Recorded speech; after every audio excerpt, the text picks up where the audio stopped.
Obviously delivered in the main event, capped off with a war. Just give us your thoughts on Justin Gaethje and Paddy Pimblett delivering a 5-round battle. Yeah, I mean, what a couple. So Paddy Pimblett at the weigh-ins yesterday says, I'm going to knock this motherfucker out tomorrow. And I was like, that's interesting. And he never abandoned that game plan. Even when, he got dropped a couple times, I kept waiting for him. I'm like, he's eventually going to have to shoot and try to submit him. Now, I didn't know Paddy Pimblett had a chin like that till tonight. And, yeah, absolute dogfight in a war, and much respect to both guys. We haven't seen Justin yet, so we don't know what his status is physically. But, I mean, is the interim, is the unification fight have to be next? Or is there a case if he's hurt and needs to be out for a while? Apparently he's 100%. So we sent Paddy Pimblett straight to the hospital, and then we're going to send Gaethje too. And Gaethje's like, believe me, I've been in plenty of wars. I'm good. So as far as we know right now, he's healthy.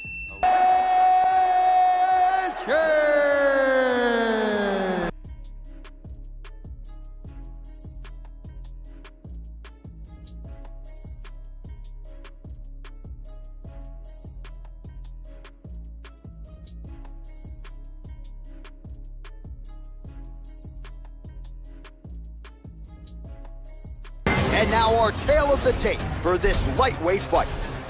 4 years apart, with similar height and some differences in reach. All right, now for the official introductions, here is Bruce Buffer. Ladies and gentlemen, this is the main event of the evening. And when the action begins, a referee in charge of the Octagon, Yves Lavigne.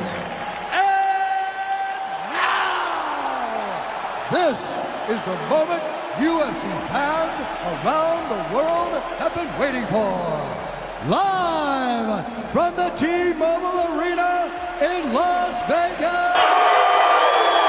Justin, you publicly said this is the last champion of your career. You want to go out with the title. Give us your thoughts on what tomorrow night means to you.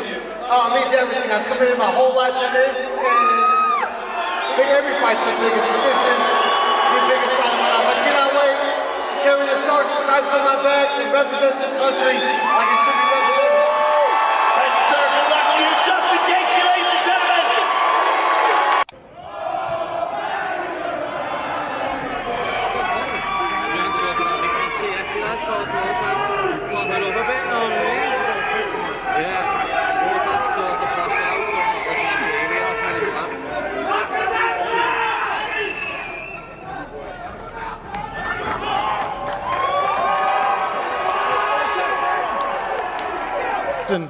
Paddy says he's been preparing for you like he prepared for the Michael Chandler fight. Is that a mistake? And why is this different from Chandler? Well, you obviously seen me fight Chandler. I have, better skills, and I beat him. But I don't care what he says, what he thinks. If he thinks I'm Michael Chandler, again, it goes back to my first statement. I love everything he's saying right now. And last one, your manager said he would like to see you fight Conor McGregor at the White House. At this stage in your career, would you take the money fight, or would you be focused on the undisputed title next? I'm only focused on Paddy Pimblett, January 24th. How many times do I gotta say I don't expect to be alive after these fights? I go in there willing and ready to give everything, and that's the same. I'll be on the White House card no matter what. Who I'm fighting doesn't matter. Some critics think you don't have enough experience for a title fight. What is the fight that earned you this title shot? Winning my last fight, being on a 7-fight win streak, the longest in the lightweight division. The critics can stick it up their asses. I'm the one who's fighting for the belt. This fight has the MMA world ripped straight down the middle for a very real reason, because on one side stands Justin Gaethje, a scarred veteran forged by years of elite-level violence, pressure, and survival. On the other side waits Paddy Pimblett, a momentum-driven wildcard, a chaos engine whose habit of detonating expectations ignites every time he steps into the cage under the lights. Justin Gaethje is known for his iconic backflip. If everything goes for you well, do you have anything up your sleeve come celebration time? I'm not doing no backflip, me, lads. Fuck that. I'll break my neck. Don't know. Probably just start dancing like I always do, lad. I've got nothing special planned. I'll just crack on. Paddy made it clear from the opening moment that he understands this won't be sport. It will be violent and deeply personal. The face-off dumped gasoline on a fire already burning, because neither man blinked, neither man retreated. The body language screamed a shared belief. Two fighters convinced the other is stepping into something they simply will not survive. Usually when we think of Gaethje, we think of wars, we think of back and forth scraps. Do you think this is going to be a dominant one-way traffic performance by yourself? That's our job, innit? We're meant to hate each other. That's what everyone's here to see. You know what I mean?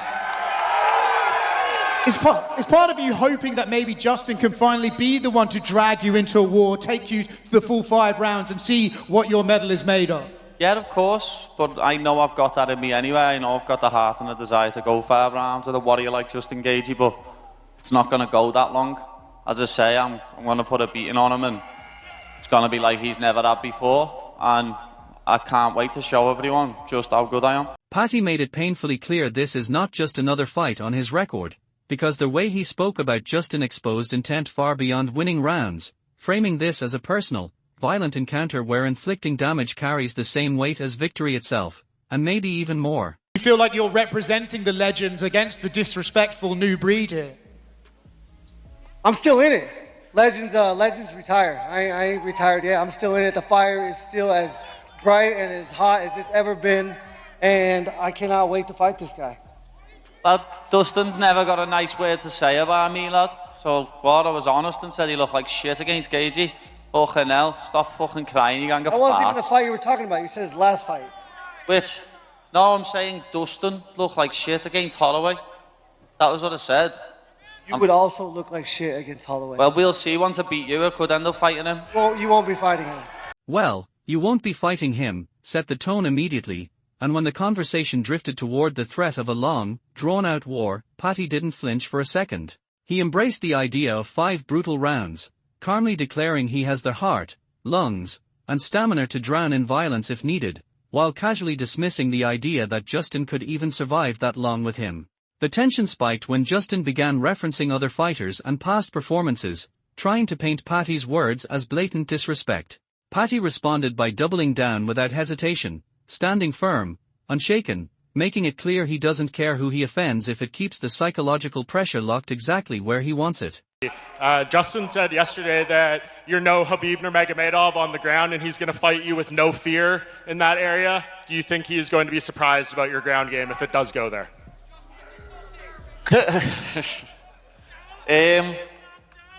Everyone's surprised by my whole game when they fight me. No one expects me to be as good as I am. Everyone underestimates me, but it helps in my favour. Know what I mean? It makes the fight easier for me because everyone underestimates me. And I'm not Khabib. No one else is. I'm me. Know what I mean? And I'm an even harder puzzle to solve. I'm proper weird. You knew what Khabib was coming to do. You don't know what I'm coming to do. You don't know what I'm coming to do, landed like a warning, and in that moment Paddy revealed himself as a fighter entirely comfortable being disliked, even hated. He came across as someone who thrives inside hostile environments, a man who feeds on doubt, criticism, and skepticism, converting negativity into fuel rather than letting it become a distraction or weakness. I'm still in it. Legends retire. I ain't retired yet. I'm still in it. The fire is still as bright and as hot as it's ever been, and I cannot wait to fight this guy. Well, Dustin's never got a nice word to say about me, lad. So, what, I was honest and said he looked like shit against Gaethje. Fucking hell, stop fucking crying, you can't get That wasn't even the fight you were talking about. You said his last fight. Which? No, I'm saying Dustin looked like shit against Holloway. That was what I said. You would also look like shit against Holloway. Well, we'll see. Once I beat you, I could end up fighting him. Well, you won't be fighting him.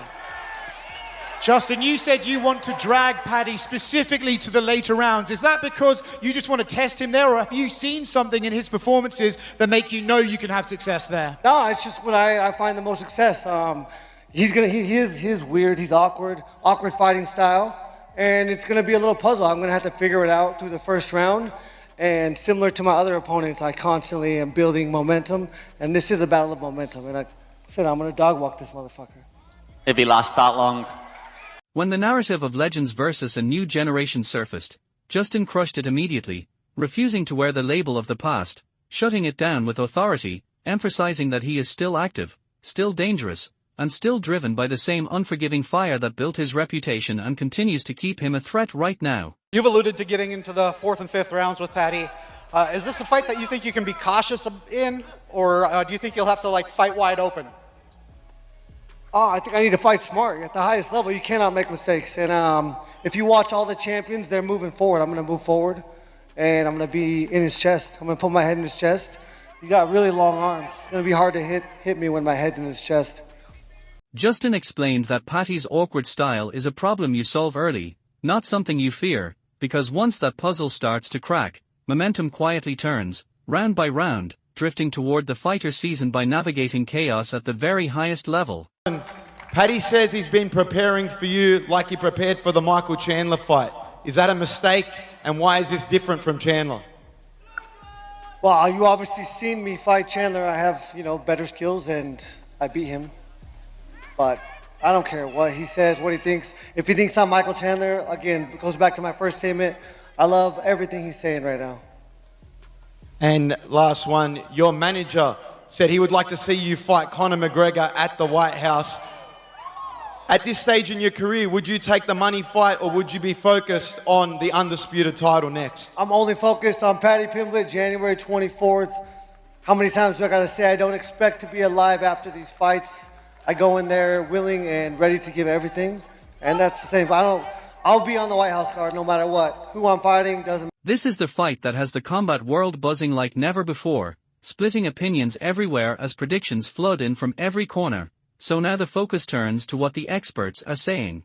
Even when the conversation drifted toward the later rounds, Justin spoke with zero curiosity and no uncertainty, treating deep waters as a weapon rather than a question mark, calmly framing endurance as an advantage, not a risk, clearly believing that extended time only sharpens his pressure and turns survival into punishment. Yeah, Gaethje's a different beast, and look, Scouses don't get knocked out. Now you can take a shot, but again, against the highlight, you don't want to be a highlight. That's what I'm saying. So, in the highlight, who doesn't get tired? So, I think this is Paddy's biggest challenge yet. Perfect opponent, perfect fight for them. Old dog, new dog. And Gaethje, that was one of his last 3 fights against Poirier. Another highlight. There's another highlight against a beast in Barboza. So the leg kicks from Gaethje too. Yeah. Oh yeah, true. The stance. I didn't even think about that. This is what Gaethje used to, he still does it. The ones he did against Barboza. Leg kick for leg kick. They were both battling. But Tony Ferguson as well. The way he handled him with the leg kicks. Shit was gangster. Gaethje, I just like the style. Come forward. This is gonna be crazy. This is gonna be crazy.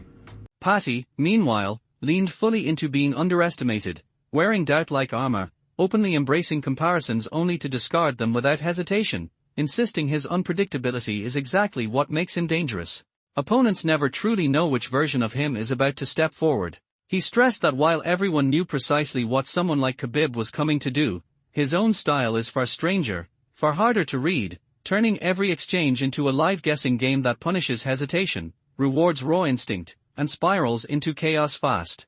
It's real, and it's intentional. He's that guy, 37, but he's still that guy. He's still the violent highlight. So, yeah, but again, that kind of stuff is fuel, if you choose to use it as fuel. So, he seems like he is. What should Gaethje's approach to this fight be? Fucking be Gaethje. Just be Gaethje, be you, do you. You know who you are, so don't let him tell you who you are. Show them who you are. Leg kicks is good, but don't start off with leg kicks. Start off with his. Gaethje has a nice jab. He likes to stay in the mid-range, so he'll be able to jab Paddy. But Paddy as well has, if he uses his jab well, he'll be fine. I think Paddy will be on the back foot first, and if he cracks Gaethje, then he'll be the one dictating the pace. But Gaethje will be the first one dictating the pace, in my opinion, in the first few exchanges or in the first round. Gaethje has to also be careful because Paddy hits hard. But Gaethje can eat him. Look. There's a reason Paddy's the favorite in this fight. Again, I'm just going to follow the script today. Today I'm following the script. What, smart money? Yeah, just smart money. So if I say Paddy in this fight, I just think it's going to be fight. Justin's demeanor throughout the face-off stayed calm, measured, and tightly controlled, projecting the quiet confidence of a man who believes words lose all value once the cage door shuts, and that every unanswered question will be settled through pressure, damage, and raw physicality. As expert opinions continue to pour in from every angle, Voices like Israel Adesina made it clear this is not a diminished version of Justin Gaethje at all, pointing out that his leg kicks still bite, his forward pressure still suffocates, and his ability to violently flip a fight in mere seconds remains a very real and immediate threat. Fiziev fight ends up being a close decision where he builds as the fight goes on and starts breaking him in the third round. Both times that seemed to happen. But Fiziev took him down in round 1. Pure striker Fiziev. Took him down in round 1 and had him in an inverted triangle. And had him there for a while. And I think he could have done a lot more work from that position if he kind of knew the position he was in. But it seemed like once Fiziev ended up there, he just started hitting the body a few times and then thought, I don't know where to progress from this position. If Pimblett ever ends up landing on Gaethje in like one of those precarious positions, it's going to be immediate, like a lat single triangle on the arm, wrench, go round to the back. It's going to be like a systematic jiu-jitsu difference that Oliveira had, but after dropping Gaethje in the first place. At the same time, analysts acknowledged Paddy's surging momentum and unshakable confidence, stressing that these are the moments where careers are carved into history, where belief crashes headfirst into experience, and where a single mistake can violently rewrite the future, permanently shifting the narrative, the hierarchy, and the direction of an entire division in one irreversible instant. So I'm going to go with Pimblett by submission. I think at some point he'll end up on top of Gaethje. Will that be from a takedown? I think he could if he gets the body lock. I think he could. I don't think I see him shooting single leg or a double leg on Gaethje and getting it. But if they end up brawling and he shoots in while he bounces off the cage and gets the body lock and drags him like he did to Chandler, I could see it there. I could see it happening there. I could even see him dropping Gaethje or wobbling him on the feet. Gaethje does get wobbled and dropped. He's been wobbled and dropped. He's been flatline KO'd. So it can happen to him, you know, where he ends up in that stumbly mode. And in that stumbly mode might be where Pimblett could get a takedown for a submission or a ground and pound. With predictions split and emotions running hot, this fight has grown into far more than a simple matchup, because it represents a brutal collision of eras, styles, belief systems, and philosophies. And when the octagon door finally slams shut, only one man will walk out carrying the truth.